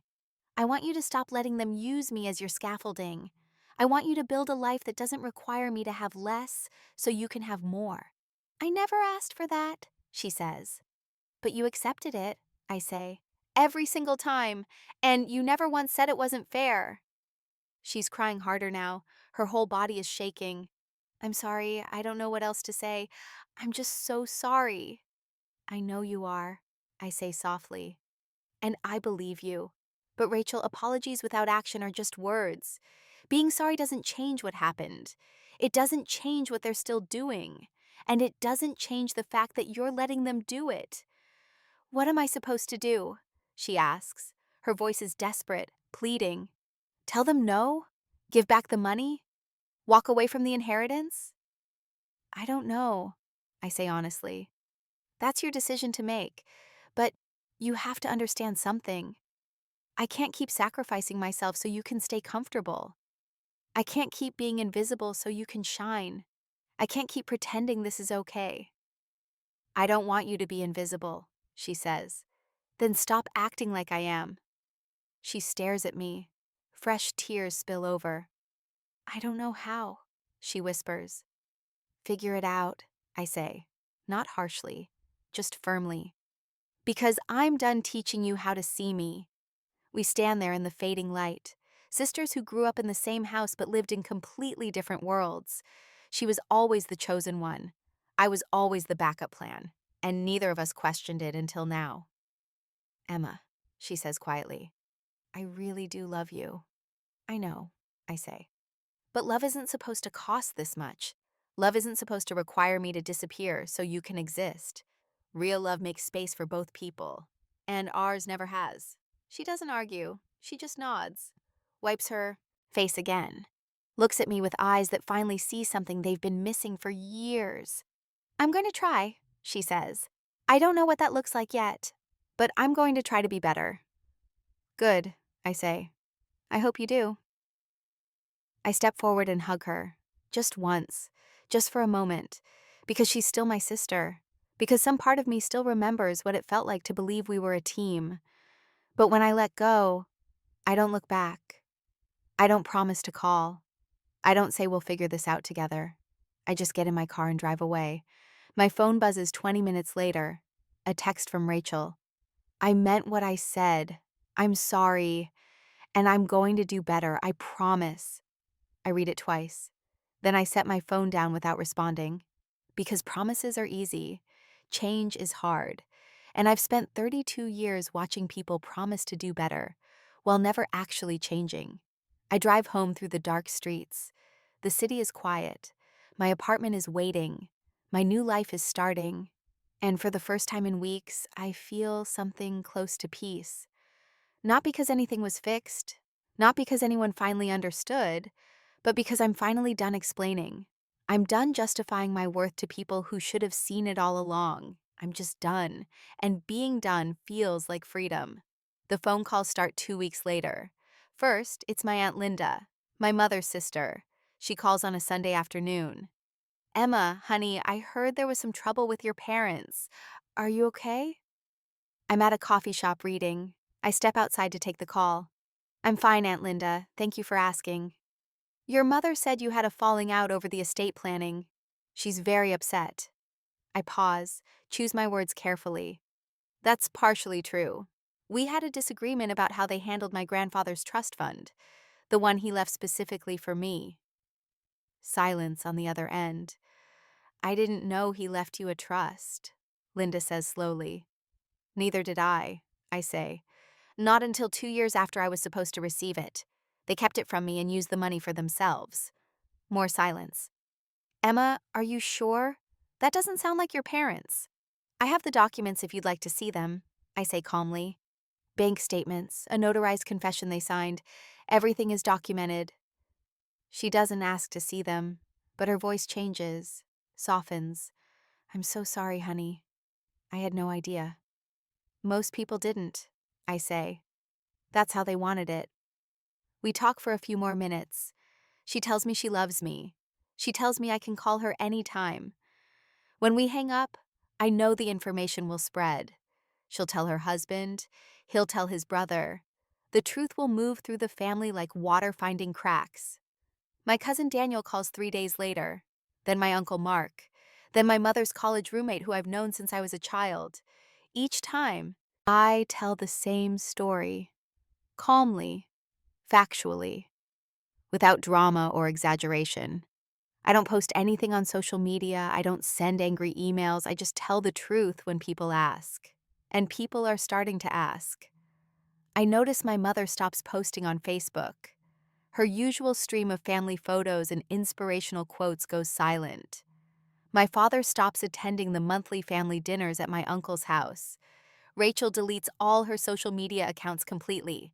They're trying to hide, trying to wait out the storm, hoping people will forget or move on, but people don't forget, especially when the truth is this clear. I run into my cousin Sarah at a grocery store. She hugs me immediately.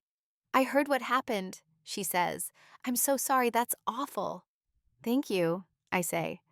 Your parents always seem so perfect, she says quietly. I think that's what makes it worse. Everyone believed the image. Images are easy to maintain when no one looks too close, I say. She nods. Are you doing okay? Like, really okay? I think about the question. Am I okay? I have a new job I love, an apartment that feels like mine, money in the bank that no one can take, a life that's finally my own. I'm better than okay, I say honestly. I'm free. She smiles, squeezes my hand. Good. You deserve that. I continue with my grocery shopping. I go to work. I meet friends for dinner. I take a weekend trip to the coast and walk on the beach alone. I live my life visibly and fully, without my parents in it. And I notice something strange. I'm happier, lighter. The constant low-grade anxiety I've carried for years is gone.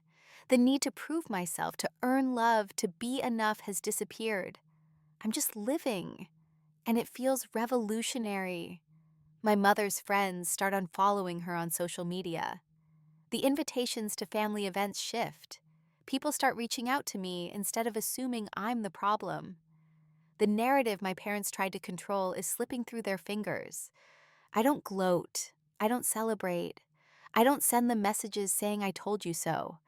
I just keep living, keep thriving, keep existing without them.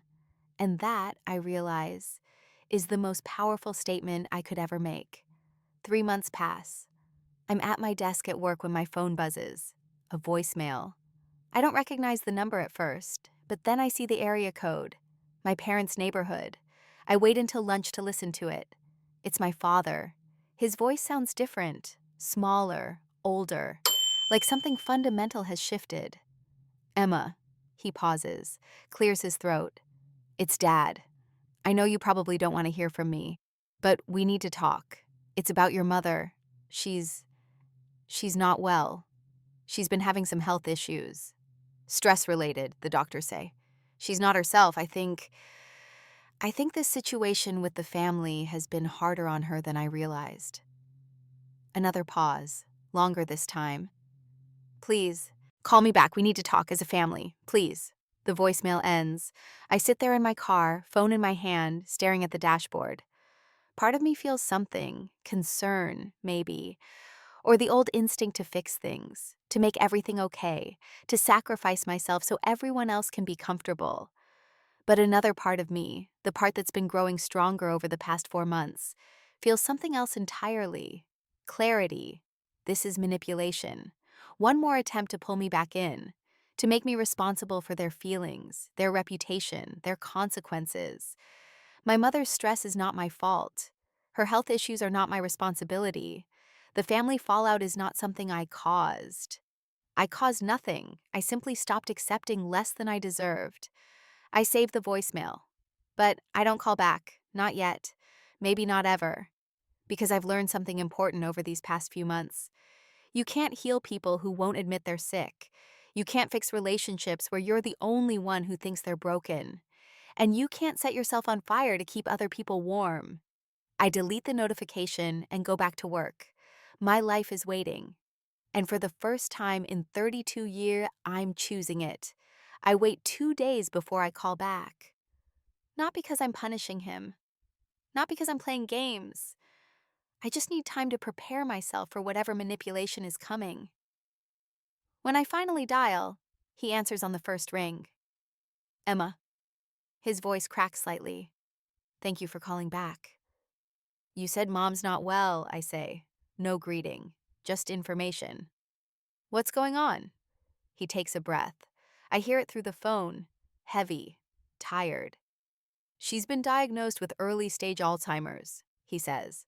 The doctors caught it fairly early. It's mild right now, but it's progressing. She's not herself. She forgets things, gets confused. Some days are better than others. I close my eyes, feel something twist in my chest. Not guilt, not quite.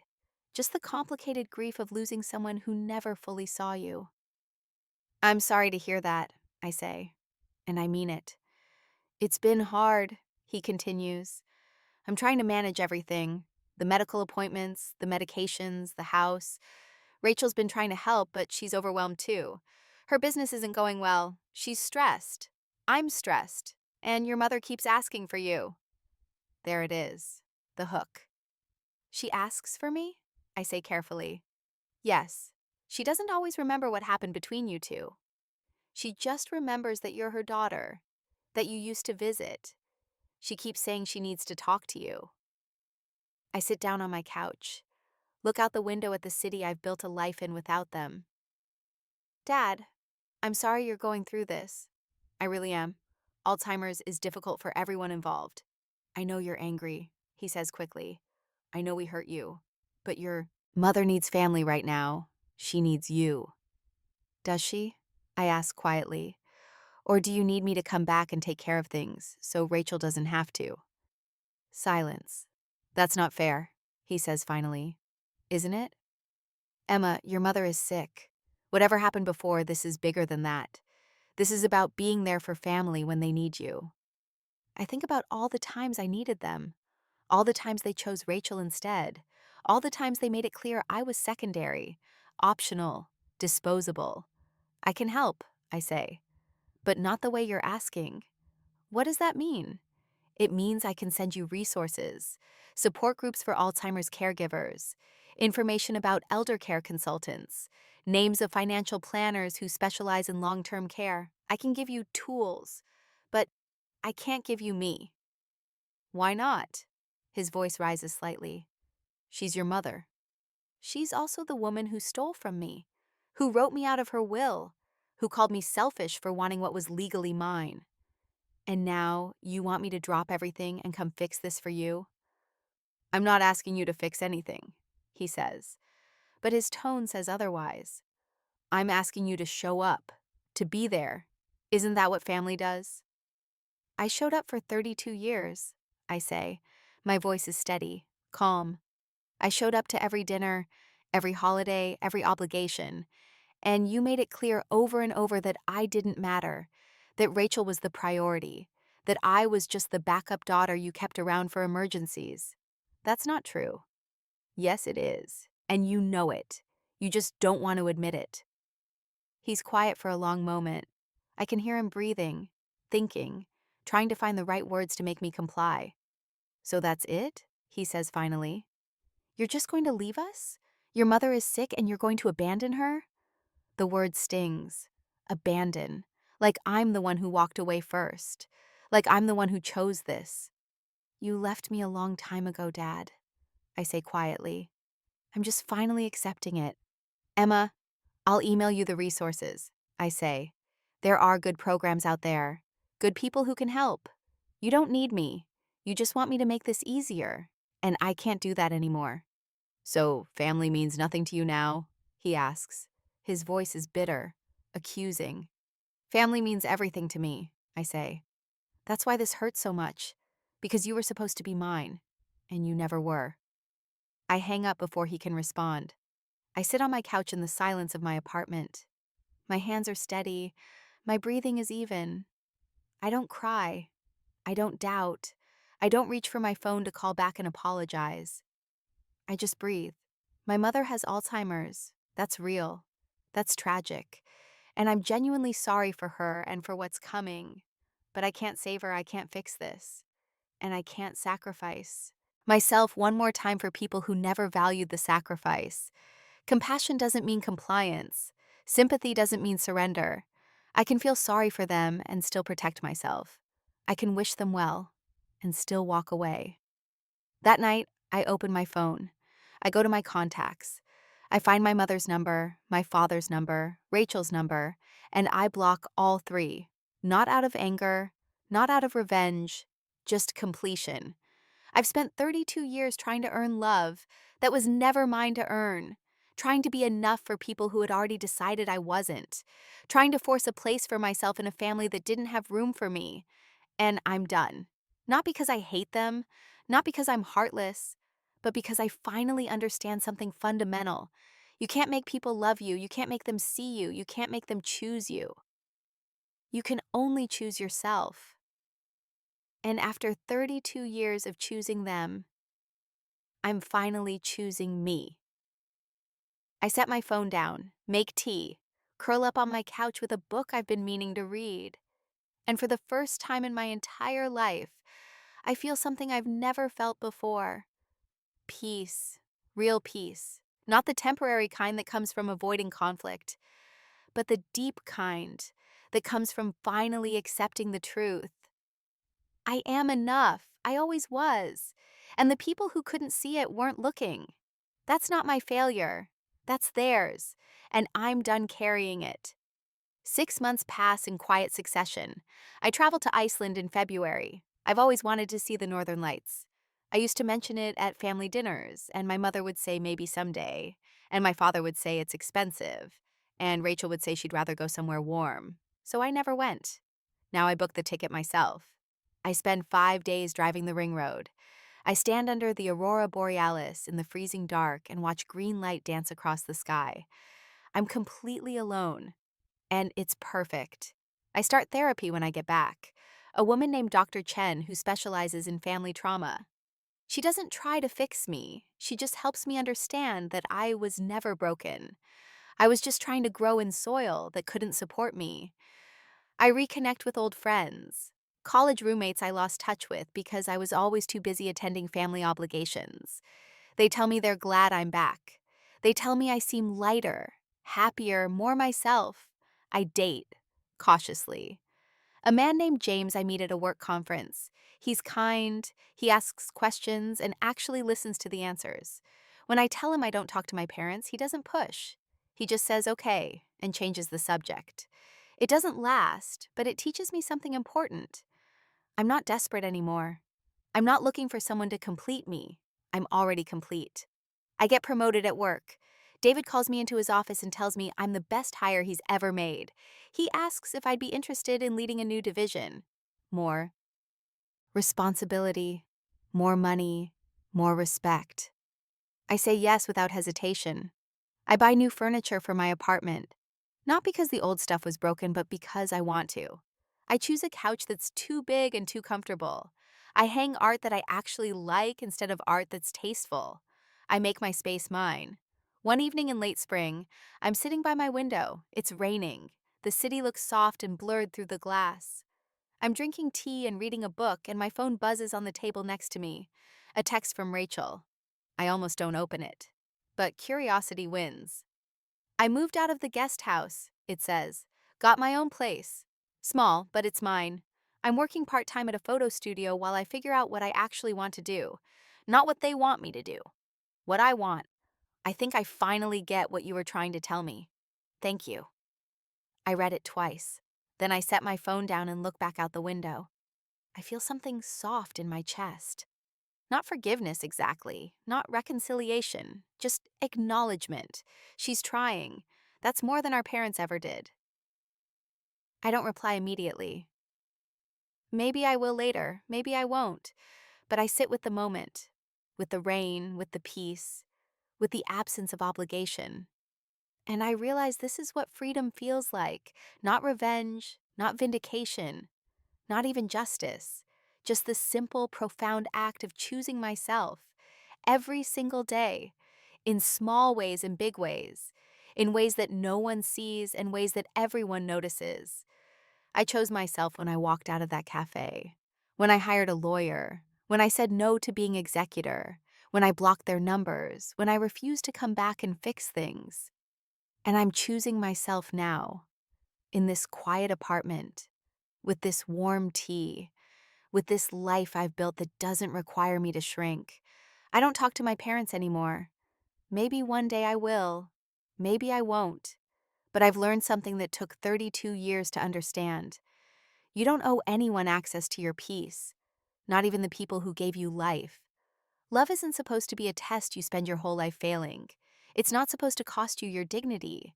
It's not supposed to require you to erase yourself so other people can feel comfortable. Real love makes space. Real love sees you. Real love doesn't ask you to prove you're worthy of it. And if the love you're receiving doesn't do that, it's not love. It's something else. Something that looks like love from a distance, but feels like suffocation up close. I learned that the hard way, through years of showing up, years of trying, years of hoping that if I just did one more thing, said yes one more time, sacrificed just a little bit more, they'd finally see me. But they never did. And that wasn't my failure.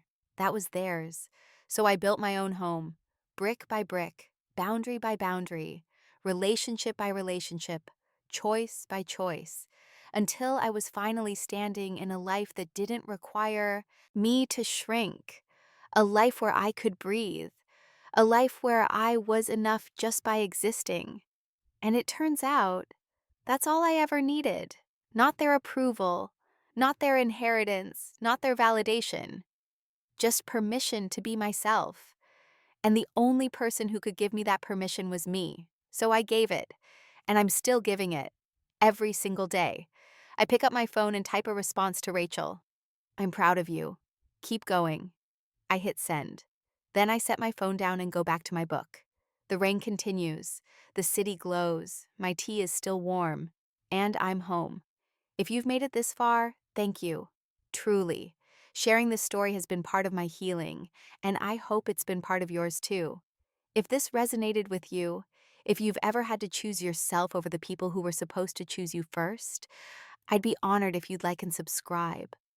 Not because I need the numbers, but because I want to keep telling stories for people like us, the ones who walked away, the ones who stayed, the ones still deciding. You're not alone.